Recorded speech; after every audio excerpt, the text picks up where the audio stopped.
70% meiner Zuschauer würden den Defender dem Bronco vorziehen. Was mache ich natürlich? Ich kaufe mir meinen ganz persönlichen Favoriten, den Traxxas TRX-4M Bronco in Area 51. In diesem Unboxing schauen wir uns das Fahrzeug ganz genau an und im Anschluss geht's raus auf die Crawler-Strecke zum Testen.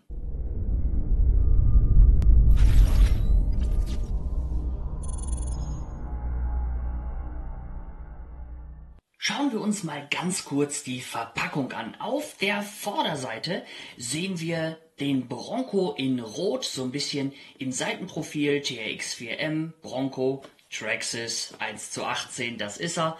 Auf der Unterseite sehen wir dann das Fahrzeug mal in der wirklichen Größe, finde ich auch ganz interessant. Dort kann man mal abschätzen, bevor ich den Wagen kaufe, wie groß ist der eigentlich. Hier unten so ein paar Kontaktinformationen. Auf dieser Seite, jeweils im Profil, einmal von vorne und von hinten der Bronco in Gelb und in Blau. Auf der anderen Seite sehen wir dann unsere Farbauswahl und die Farbe gibt es jetzt schon einige Zeit auf dem Markt und ich fand sie am schönsten, deswegen Area 51. Auf der Rückseite dann der Bronco, hier in so einem schicken Blau, mal so richtig von der Seite, im Hintergrund die Berge und das galoppierende Bronco-Pferdchen. Und auf dem Deckel sehen wir dann das Chassis, auch in der tatsächlichen Größe und ein paar technische Details zum Fahrzeug. Zum Beispiel wird hier auf das Lenkservo mit Metallgetriebe hingewiesen. Und jetzt packen wir das Pferdchen mal aus. Du siehst, das Siegel ist unbeschädigt und wir sind die Ersten, die das Ganze jetzt öffnen.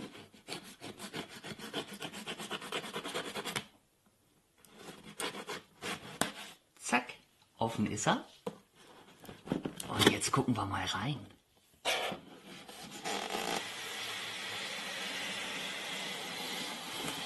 Da kommt er.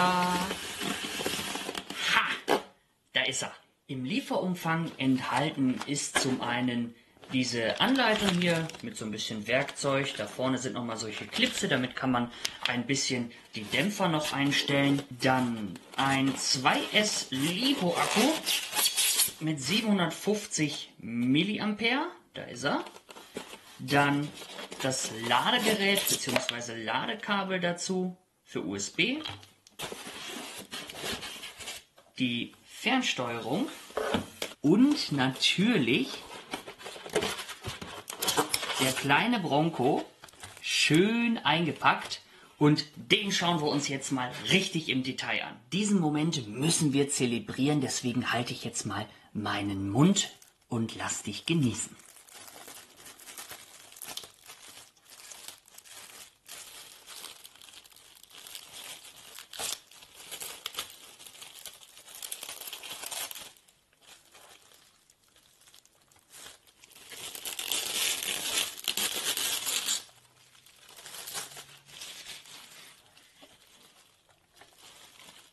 Wie wir schon auf der Verpackung gesehen haben, handelt es sich natürlich um ein lizenziertes Modell, deswegen auch überall Ford und Bronco. Und das spiegelt sich natürlich auch in der Karosserie wieder. Man erkennt auf den ersten Blick, es ist ein richtiger Bronco und er hat natürlich auch den großen Bronco-Schriftzug. Wenn wir uns die Karosserie ein bisschen genauer anschauen, dann sehen wir hier vorne diese schicke Kunststoffstoßstange und wenn wir genau mal reinschauen, dann sehen wir auch, dass diese hier solche Löcher hat und dass hier links und rechts zwei LEDs drin sitzen und das ist auch die einzige Beleuchtung, die es ab Werk gibt. Wenn du mehr Beleuchtung als dieses Tagfahrlicht haben möchtest, dann gibt es von Traxxas hier für knapp 30 € so ein Lichtset, das kannst du dann später einbauen, wenn du möchtest.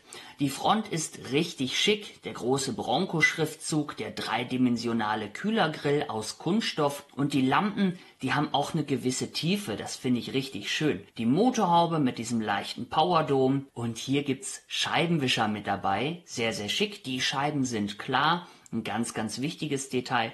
Und hier oben sehen wir dann auch schon so ein bisschen den Dachgepäckträger. Wenn wir uns das jetzt mal im Profil anschauen, dann sehen wir unsere 1.0er Räder mit Kunststofffelge und hier relativ weichen Reifen, die sind richtig schön. Hier befindet sich keine Schaumstoffeinlage drin. Etwas weiter oben, das ist nicht schwarz lackiert, sondern ist wirklich Kunststoff. Da haben wir den Kotflügel und ja, jetzt sehen wir auch mal diese Farbe Area 51, finde ich richtig schick. Hier haben wir den Spiegel und ich weiß nicht, was sie machen. Ich habe dieses Fahrzeug schon mal in schwarz unboxen dürfen und ja, dieser Aufkleber von dem Spiegel, der ist schief und das war ja damals auch schon.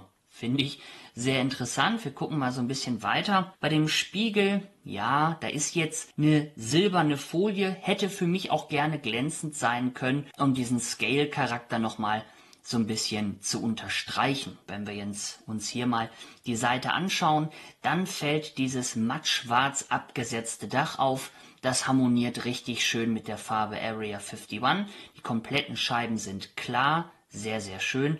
Und hier unsere Türgriffe, es sind auch keine Aufkleber, sondern das ist Kunststoff. Die Trittbretter schützen die Karosserie unten vor Steinen oder vorm Aufsetzen, denn hier drunter gibt es keinen weiteren Schutz. Dieses Trittbrett hier ist der einzige Schutz, den dieses Fahrzeug dann hier unten hat für die Karosserie. Hier gibt es keine Rockslider. Etwas weiter hinten sehen wir dann diese wirklich schicken Lampen. Das sind solche Klarglaslampen und im Inneren ist so ein Papierfoto und das wirkt richtig schön.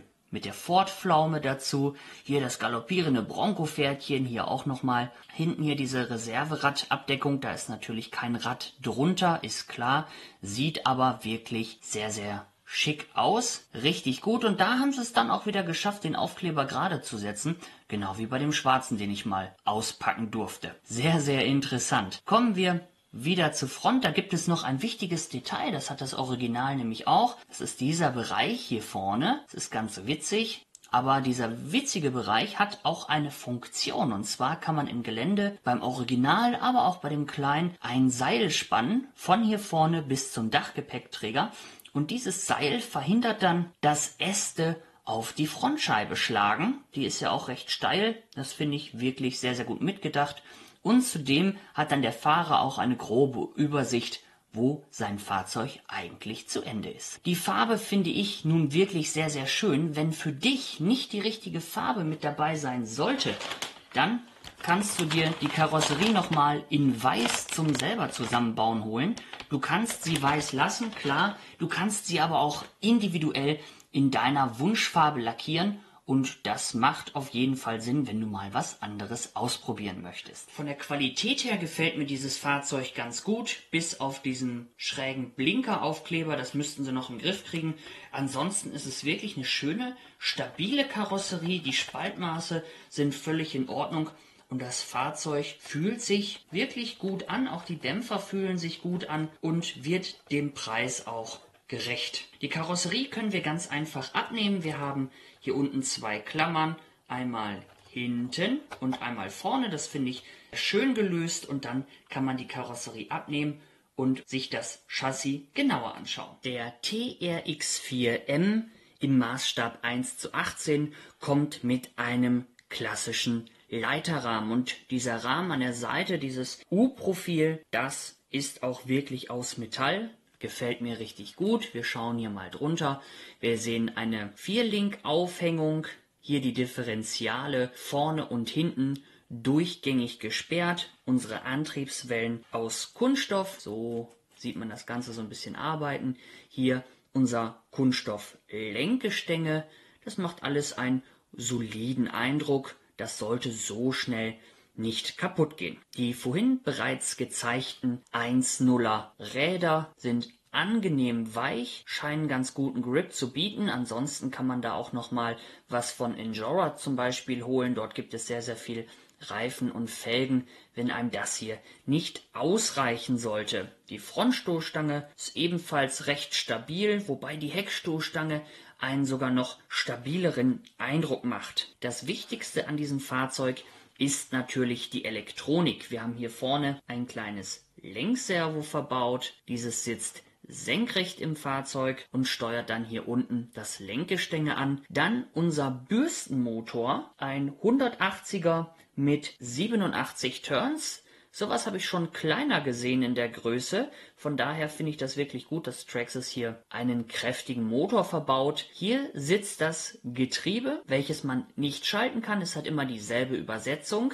Wenn du aber mit der Übersetzung nicht zufrieden sein solltest, dann kannst du dir noch verschiedene Ritzel holen.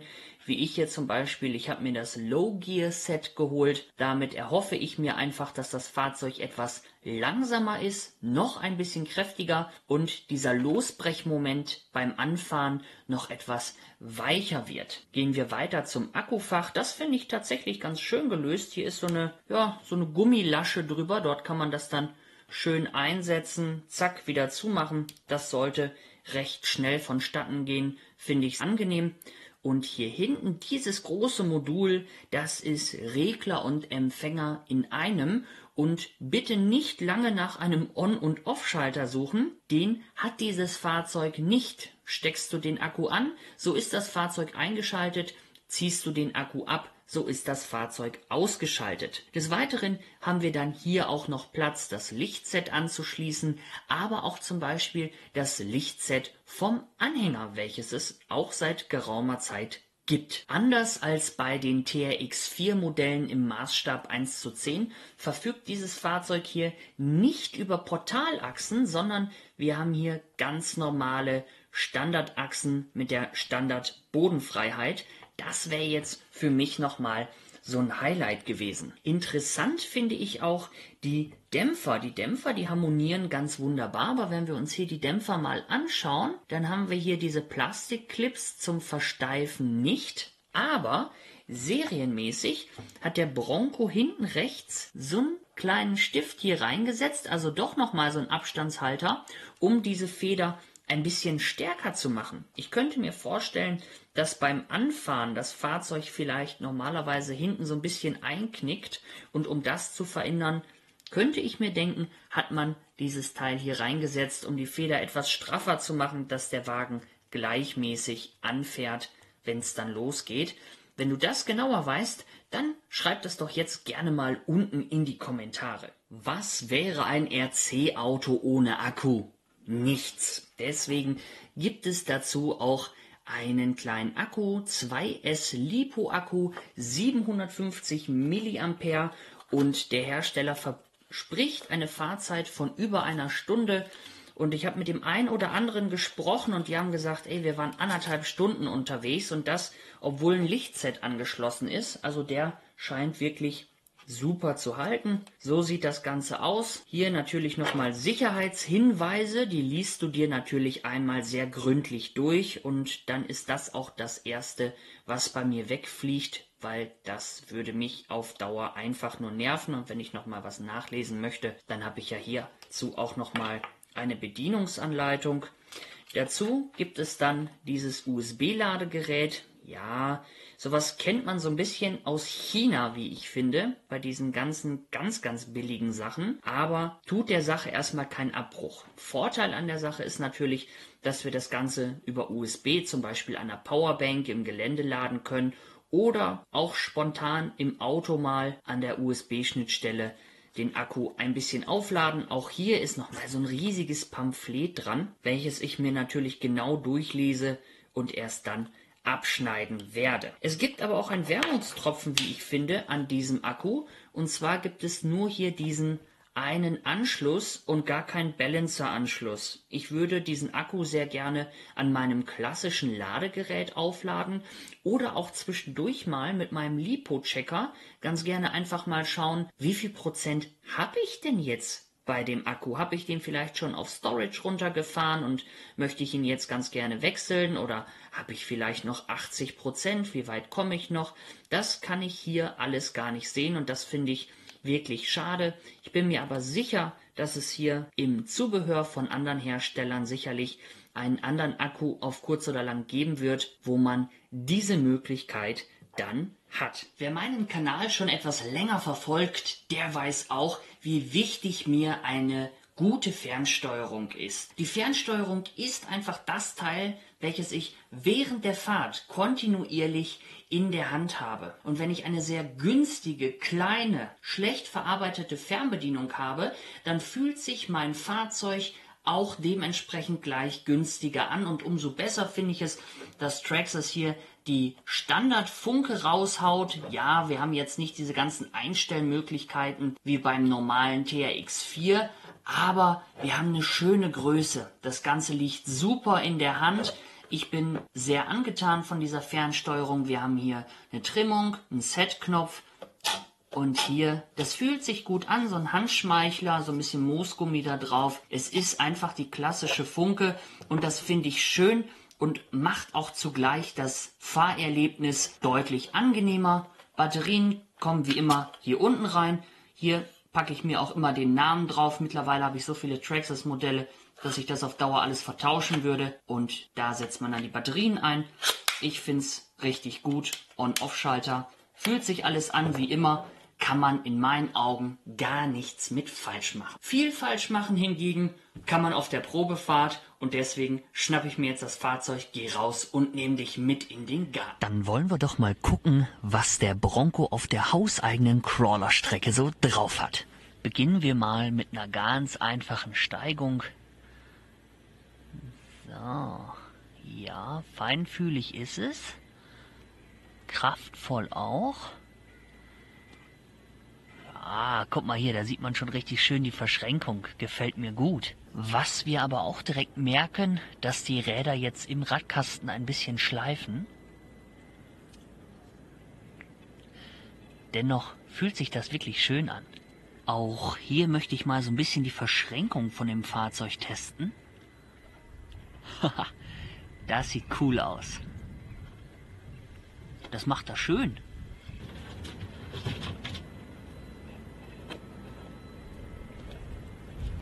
%60 echte Steigung, das habe ich mal nachgemessen.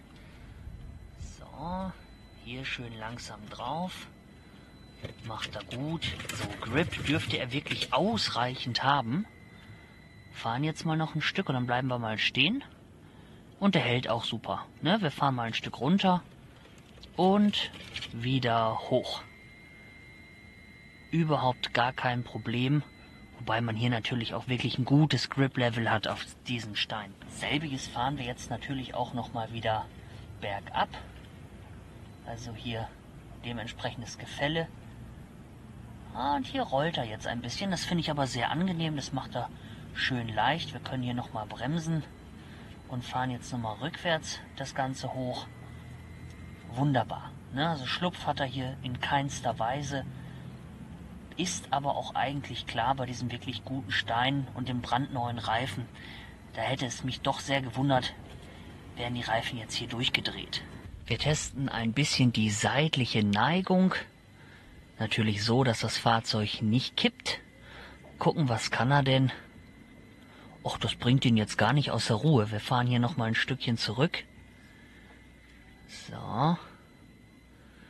Ah, jetzt kommt er so langsam an seine Grenzen. Mehr würde ich jetzt nicht unbedingt machen. Ja, aber da rutscht er eher runter. Da haben wir dann eher ein kleines Grip-Problem. Aber umkippen, nein, das tut er hier in keinem Fall. Nochmal ein bisschen Ruckel-Action über die Holperpiste. Cool. Sehr, sehr schick. Wenn er es jetzt noch den alten Felsen hochschafft, dann bin ich wirklich gut zufrieden. Der Losbrechmoment ist ein bisschen unfeinfühlig, danach wird's besser. Also dieses Low-Gear-Getriebe, das dürfte auf alle Fälle was bringen. So, jetzt kommt die Kante. Aber auch da zieht er sich schön raus. Das ist er also, der Traxxas TRX4M als Bronco. Wie findest du dieses Fahrzeug? Gefallen dir die Geländeeigenschaften? Was hast du getunt? Schreib mir das doch gerne in die Kommentare. Wir sehen uns im nächsten Video. Bis dahin, ciao.